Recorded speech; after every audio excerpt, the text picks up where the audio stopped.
Vi står her i pitlane på Magny-Cours sammen med Mikkel Mark, der i går har kørt test i Form 2. Og Mikkel, hvad synes du selv om testen i går? Jamen, testen i går den startede meget vanskeligt, fordi vi fandt ud af efter anden træning, at bilen har stået skævt med styretøjet. Så det sled vores fordæk rigtig meget, så vi kunne slet ikke få noget greb ud af bilen.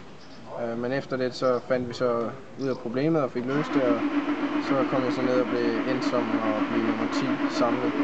Okay, og var du godt tilfreds med resultatet i går? Ja, jeg er godt tilfreds med at blive top 10 her i det stærke felt, der er i den her weekend. Der er kommet nogle nye kører ind, som har kørt nogle klasser, der er endda højere end Form 2. Og den person, som er en af dem, som har vundet masser af løb i Formel Renault 3,5, han slutter lige foran mig med en halv tiendedel. Det er jeg meget tilfreds ved.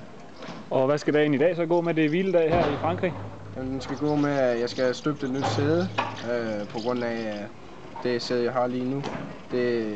Der sidder jeg for lavt i bilen, så jeg kan ikke se så meget af banen. Så det skal vi have gjort, og så skal jeg kigge på mine data, og så skal jeg kigge noget onboard video, så jeg kan være 100% klar til fredagens træning. Og hvad er dine forventninger så til selve løbet i weekenden? Selve løbets forventninger, det bliver at komme pointene, ligesom jeg sluttede i Silverstone. Det vil jeg være rigtig godt tilfreds med. Men der er hård konkurrence den her weekend, men jeg vil gøre mit bedste for det. Vi får se. Held og lykke i hvert fald. Jo, tak.